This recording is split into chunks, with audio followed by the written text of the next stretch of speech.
Hey Steve Boy, Young Diamond. I just want to talk about something. Something happened at work just some days back, and it got me thinking about the reality and the state of man.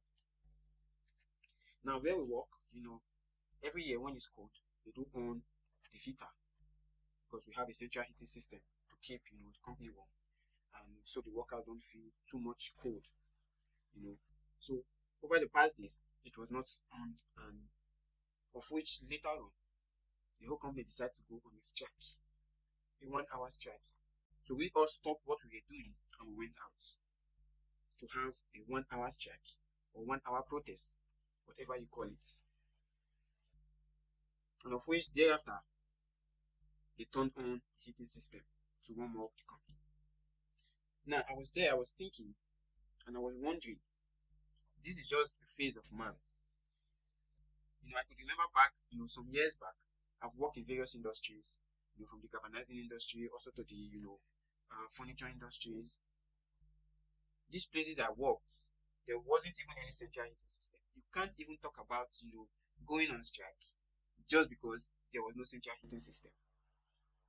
So you just have to stay in the cold, do your job. When it's break time, you go find something, get yourself warm. Most of the time they provide, in the lunchroom, they provide a little heating system. It's only on your break time you can heat yourself up. But when the job starts, when your break has ended, you're back in the cold, you walk your ass out. So during those phases, we had no way of complaining because it wasn't even given to us. That opportunity was not there to complain, or that opportunity was not even given to us to go on strike, to protest of that nature. Also in the furniture industry, the same thing goes with that. Where you work, everywhere is cold. You don't even think about any heating system. You just have to pack yourself and work. So all these phases went by until I changed and got into the automobile industry. And then I discovered that okay, every year when the cold comes up, the heating system, they put it on to warm up the place, which I was not even entitled to where I was working before, or the industry I came from. So at first it was kind of strange because most of the time they complain, the people I met there, they do complain when they don't put it on in time. And to me it was just like, it's normal, what do I have to lose? I came from a place where you don't even put it on, so why are these people complaining this way? Unknown to me that it is just a norm that they have to put it on every year. So but the deal breaker was what happened recently, that everybody stopped what they were doing and went on an hour strike. And I was sitting there, I was wondering, so is this the state of man, when you become entitled or dependent on something, and when it's not given to you, and when it's not given to you, you embark on strike. And then I saw a video, which I will play now, that depicts clearly what was going on in my head. Let's take a look at the video and then.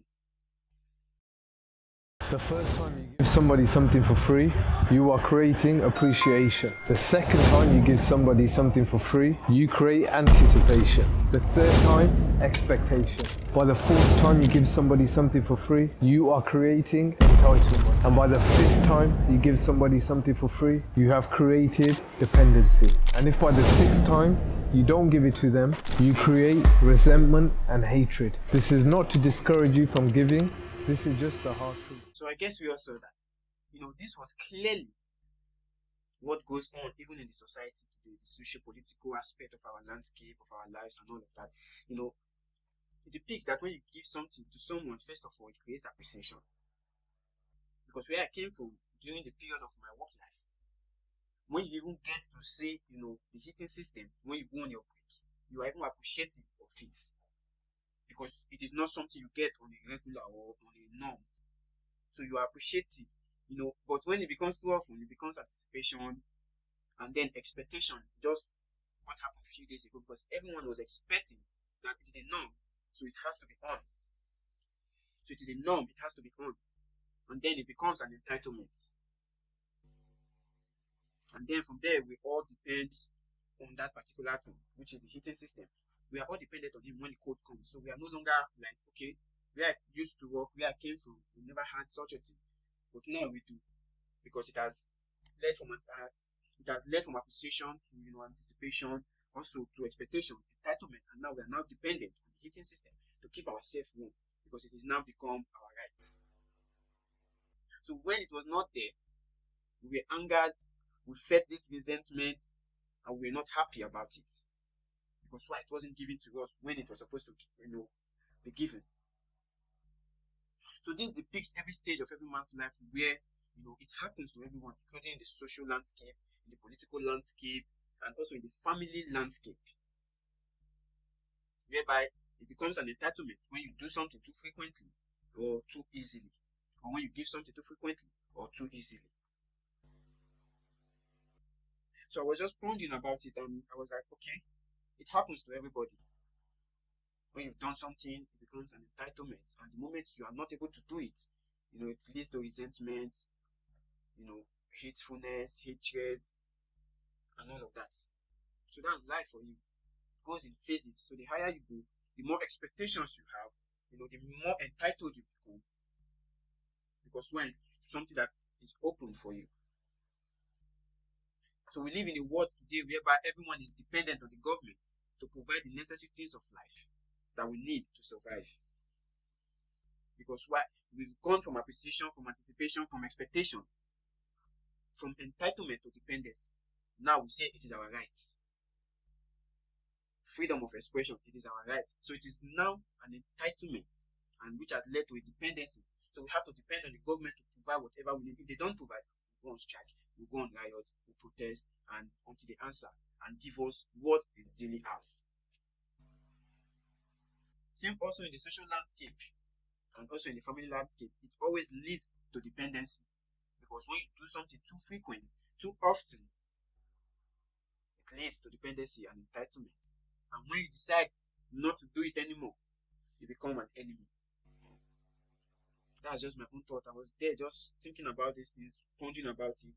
This is how life is. So many of us that came from a divide where the government is not even, giving anything to us, like the African divide, we are not appreciative of anything that the government does because they've not even done anything.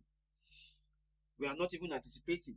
The people are not even expecting the government to do anything because they've given their expectations, but none has been met. So the African landscape, they are not even entitled to anything from the government. That is why they fend for themselves, strive for themselves, to feed, to clothe, to pay their bills and everything by themselves without any government interference or assistance. So there is no dependency on the government. In the African landscape, nobody in the political scene is depending on the government for anything. Nobody is depending on the government for everything. Everyone is trying to reinvent the wheel, create their own way of sustainability and survival. So these stages are out of the picture for developing nations. But whereas in the West and in developed countries, we are always expecting from the government. What is the government going to do for us next? We are always expecting from the government. So when the government becomes too silent, the people revolt. It's always like that. And now we are now entitled to these things. The government just have to do it. That's the political landscape. And also in the family landscape, it also happens the same way. But the baseline is not to be too dependent, not to feel too entitled even when it's given to you. That way you don't get hurt when it's not given to you. You don't have to expect because it has been given to you. You have to kill the concept of expectation so you don't get disappointed. You don't feel that hatred or that resentment when it's not given to you. I rest my case.